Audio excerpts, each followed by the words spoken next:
Hello बच्चों, आप सभी का स्वागत है आपके अपने परिवार बंधन पाठशाला यूट्यूब चैनल पे। मैं अजीत। तो इस वीडियो में देखेंगे क्लास 10 जो आपका सब्जेक्ट मैथमेटिक्स का 1 जो अध्याय है वास्तविक संख्या, उसका ऑल फार्मूला के बारे में। तो आप लोग बने रहिए इस वीडियो के साथ कि इसके शुरू से अंत तक देखिए। ऐसे देखा जाए तो आप किसी भी बोर्ड से क्यों ना हो, ठीक है, आपका जो कि है फार्मूला आपको याद करना बहुत ही जरूरी होता है। अगर देखा जाए आप झारखंड बोर्ड से हैं तो अगर आप इस फार्मूले को कर लेते हो तो आपका जो कि 2 नंबर आपका कन्फर्म आपका बोर्ड एग्जाम में हो जाएगा। देखा जाए तो डायरेक्टली जो ऑब्जेक्टिव का एग्जाम जो होता है ना, डायरेक्टली आपका फार्मूले से जो कि है क्वेश्चन आपका दे दिया जाता है। तो चलिए आज की इस वीडियो को देखते हैं कितने फार्मूले हैं, ठीक है ना। तो देखिए, सबसे पहले आप लोग के बीच एक थॉट है कि बिना कुछ किए जय जयकार नहीं होती, अगर हिम्मत ना हारे तो हार कर भी हार नहीं होती है। जी हाँ दोस्तों, क्या लिखा गया है? बिना कुछ किए जय जयकार नहीं होती, अगर हिम्मत ना हारे तो हार कर भी हार नहीं होती। तो आप लोग को हार नहीं मानना है, ठीक है ना। तो चलिए, जो कि आज का हम लोग का पहला फार्मूला क्या है, देखिए हम लोग का पहला फार्मूला क्या है?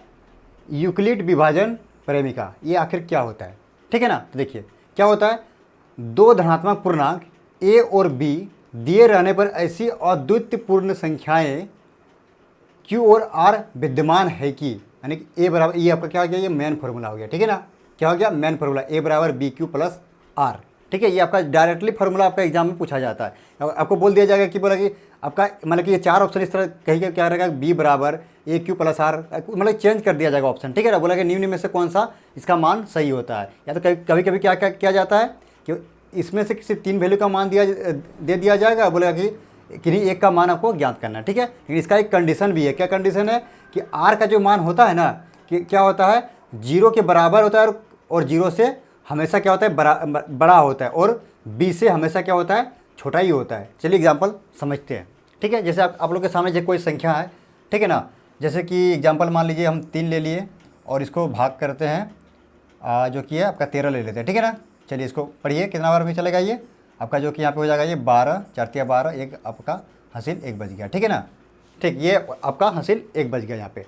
तो ये जो संख्या जो ये बीच वाला जो होता है ना, इसको जो भाग, इसको क्या बोलते हैं, भाज्य बोलते हैं, ठीक है ना। इसे क्या बोला जाता है, इसे भाज्य बोलते हैं। और जिससे हम भाग देते हैं ना, उसको क्या कहते हैं, भाजक बोलते हैं, ठीक। और इसे भागफल बोलते हैं, ठीक है ना। और जो हमारा जो यहाँ पे जो 1 जो बचा उसे क्या बोलते हैं हम लोग, शेषफल बोलते हैं, ठीक। तो इसी को क्या बोल दिया जाता है, भाज को ही कभी कभी जो कि इसको ए मान लिया जाता है, ठीक ना। और ये जो कि भाजक को बी और भागफल को क्यू मान लिया जाता है, और जो कि शेषफल बचता है उसको आर मान लेता है, ठीक है। तो यही आपका यहाँ देखिए फार्मूला है। क्या ये होता है, भाज बराबर भाजक गुना भागफल प्लस शेषफल। इसी का जो कि शॉर्टकट रूप है क्या है, जैसे ए बराबर बी क्यू प्लस आर हो जाता है। तो देखिए ये यूक्लिड विभाजन जो कि एक थ्योरम है, ठीक है। आप लोग का थ्योरम क्या है कि देखा जाए तो आप लोग ये जो ये संख्या है, ठीक है ना, ये आपके सामने जो कोई भी मतलब 2 संख्या आपको लेना है, ठीक। जैसे हम यहाँ पे 2 संख्या ले लिए थे, तो देखिए यूक्लिड जो कि नाम का एक क्या था, गणितज्ञ था, उसने क्या कहा, आप जिस संख्या को भाग देते हैं ना, जैसे आप एग्जाम्पल इसमें 13 से को भाग दिए, यहाँ पे दिए है ना, ये बोल रहा है कि अगर आप ये संख्या जिससे भाग दिए, ठीक है ना, जिस संख्या से भाग दिए और जितना बार वो चला, ठीक है, अगर उसका गुना करके जो शेषफल बचता है उसको जोड़ दीजिएगा ना, तो ये बीच वाला संख्या के बराबर आ जाएगा, ठीक है ना। देखिए इसको देखते हैं क्या उसने सही किया कि गलत किया। यहाँ पे इसको किससे भाग दिए, हम 3 से भाग दिए थे, तो इसने क्या किया, इसको गुना कर देना है किसको, भागफल से, और जो कि जोड़ किससे देना है, जो शेषफल बचेगा उसे। तो हमारा यहाँ शेषफल 1 बचा हुआ है, तो 1 यहाँ पे जोड़ दिए। तो देखते बराबर आता है कि नहीं आता है, कितना, जो 4 आपका 12 हो जाएगा, और प्लस यहाँ पे 1, तो बराबर आपका कितना हो जाएगा, आपका 13। देखिए आपका इसके बराबर आ गया ना।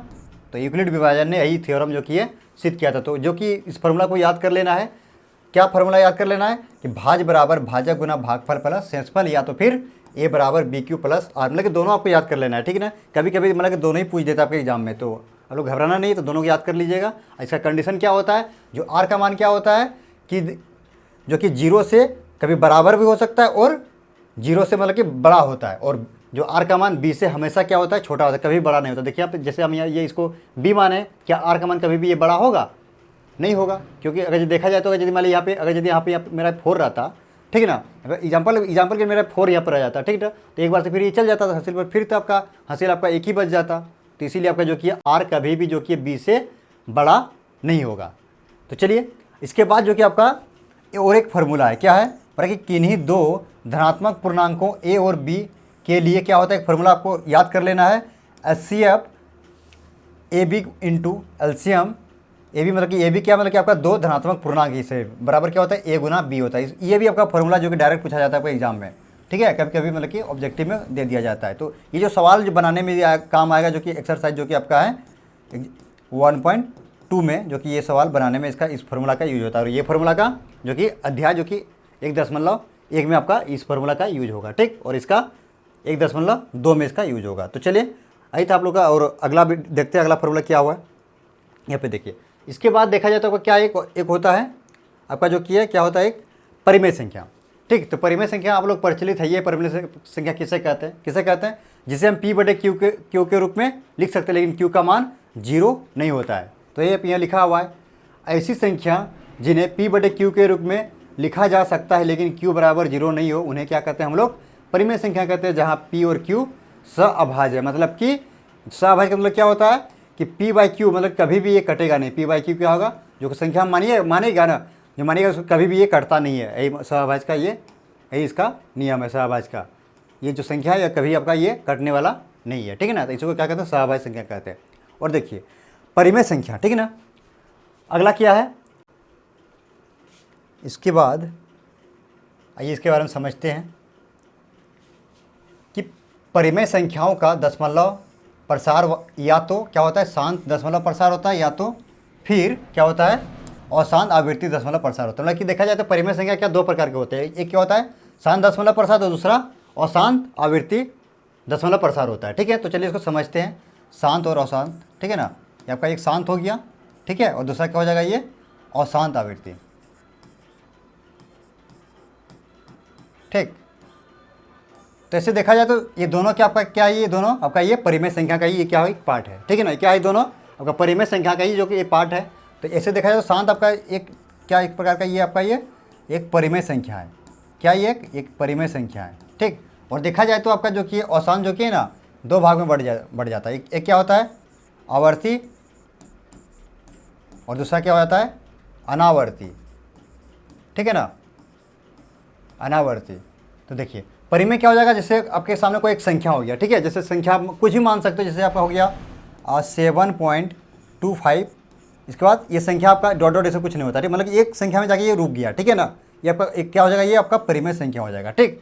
और ये आपका जो कि यहाँ पे देखा जाती है आवर्ती क्या हो जाएगा आपका, जैसे आपका कुछ भी संख्या मान लीजिए, जैसे 4 हो गया आपका, 2 हो गया, 3 हो गया, 2 हो गया, 3 हो गया, मतलब कि पॉइंट के बाद हमें कुछ संख्या रिपीट हो रहा है, मतलब 2 3 मतलब मुझे कुछ संख्या का मान मुझे मतलब कि एग्जैक्ट पता चल गया कि नहीं, जो पॉइंट के बाद क्या संख्या आ रहा है 2.23 ऐसे आपका डॉट डॉट आपका चल जा रहा है। उसके बाद इसमें अनावर्ती में क्या होता है, जैसे आपका 5 हो गया, ठीक है ना, जैसे 1 8 7 2 5 8 5 डॉट डॉट कुछ भी, मतलब कि इसमें अता पता नहीं चल रहा कि इसके बाद क्या आएगा नहीं आएगा, ठीक है। मतलब कि पॉइंट के बाद हमें एग्जैक्ट संख्या पता नहीं चल रहा कि क्या आ रहा है नहीं आ रहा है, तो इसका मतलब क्या हो जाएगा ये अनावर्ती हो जाएगा। और जो कि है आवर्ती क्या होता है कि हमें जो कि पॉइंट के बाद हमें पता चल जाता है कि कौन संख्या कितना मतलब कि रिपीट हो रहा है। तो इस पॉइंट के बाद क्या पता संख्या रिपीट हो रहा है 2 3 2 3 2 3 मतलब कि 2 3 2 3 मतलब कि हमें पता चल रहा है, इसलिए आपका हम इसे क्या कहते हैं हम लोग आवर्ती बोलते हैं। और जिसका पता जो कुछ भी मालूम नहीं है इसको क्या कहते हैं हम लोग अनावर्ती बोलते हैं। तो चलिए अब बढ़ते हैं अगला जो, और इससे अच्छे से समझते हैं इसमें क्या दिया गया। देखिए यहाँ पे यानी शांत दशमलव प्रसार के बारे में देखिए, यहाँ पे देखा जाए तो क्या है शांत दशमलव प्रसार क्या बोलते हैं, परिमेय संख्या P/Q का दशमलव प्रसार शांत दशमलव प्रसार कहलाता है यदि Q के अभाज्य गुणनखंड जो कि है 2 पावर n × 5 पावर m का रूप का हो, तब मतलब जो कि आपका जो अभाज्य गुणनखंड जो भी संख्या रहेगा ना किसका, सिर्फ Q का, जैसे P/Q होता है परिमेय संख्या होता है ना P/Q, तो सिर्फ Q का अभाज्य गुणनखंड, ठीक है, उसका जो भी संख्या का आप अभाज्य गुणनखंड कीजिएगा मतलब कि गुणनखंड कीजिएगा तो सिर्फ और सिर्फ क्या 2 और 5 आना चाहिए, ठीक है ना, 2 और 5। अगर 2 और 5 आ गया आपका किसमें Q में, मतलब कि आपका हर में, ठीक है, अंश बटे हर में अगर यदि आपका 2 और 5 आ गया तो आपका क्या हो जाएगा शांत आवृत्ति होगा। और 2 और 5 के सिवा कुछ भी संख्या आ गया ना वो क्या होता है अशांत कहलाता है। या तो 2 और 5 भी आ जाएगा और इसके सिवा अगर 3 आ गया, फिर आपका जो कि 6 आ गया, ठीक है ना, वो इस तरह का हो जाएगा आपका ये जो कि आपका ये अशांत दशमलव प्रसार कहलाएगा, ठीक है। तो चलिए एग्जाम्पल आपको समझते हैं। देखिए आपके सामने अगर यदि कोई संख्या है जैसे 4 आपका जैसे 2 × 5 है, ठीक है ना, तो आपका ये क्या हो जाएगा, ये आपका शांत आवृत्ति हो जाएगा, ठीक है। या तो जैसे कि आपका फिर हो जाएगा जैसे 10/3 2 5 हो जाएगा, तो आपका ये क्या हो जाएगा, ये आपका अशांत हो जाएगा, क्योंकि देखिए यहाँ पे 2 और 5 के सिवा में क्या आपका यहाँ पे दिया गया है 3 एक संख्या अधिक आ गया, मतलब कि 3 आपका इस रूल को सेटिस्फाई इसको नहीं करता है, ठीक है। तो आपका ये क्या हो जाएगा, ये एग्जाम्पल आपका ये आपका इसमें आ जाएगा कि अशांत दशमलव प्रसार में आ जाएगा, मतलब इसका n का मतलब क्या हो जाएगा, जैसे एग्जाम्पल और समझिए, जैसे कि आपका हो जाएगा 4 जैसे 2 हो गया, 2 पे पावर 2 इंटू 2 जैसे फिर 5 हो गया, मतलब कि जो n का मतलब क्या हो जाएगा, पावर मतलब कि बढ़ जाएगा। जैसे यहाँ पे आप इसको लिख सकते हो जो कि है यहाँ पे आप लिख सकते हो इसको जो कि 2 सॉरी यहाँ पे लिख देते हैं, ठीक है ना। इसको क्या लिखें, देखिए यहाँ पे 4 कितना हो जाएगा आपका,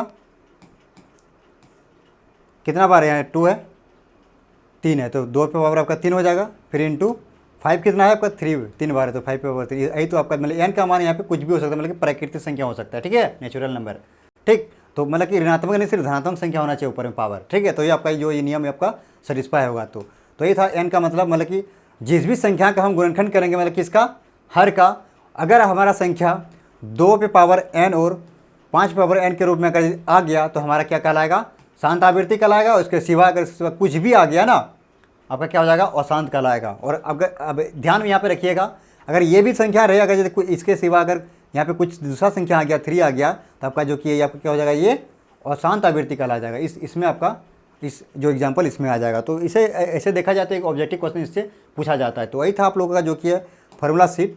तो इतने आपको फार्मूला पढ़ना है अध्याय 1 में। तो आपको ये वीडियो कैसा लगा, ठीक है, तो इस वीडियो को अपने दोस्तों के साथ जरूर शेयर करें, और आप हमें इस वीडियो के कमेंट बॉक्स में कमेंट करके जरूर बताएं, ठीक है। तो वीडियो आपको कैसा लगा। तो चलिए मिलते हैं और किसी एक न्यू वीडियो में, तब तक के लिए जय हिंद, वंदे मातरम।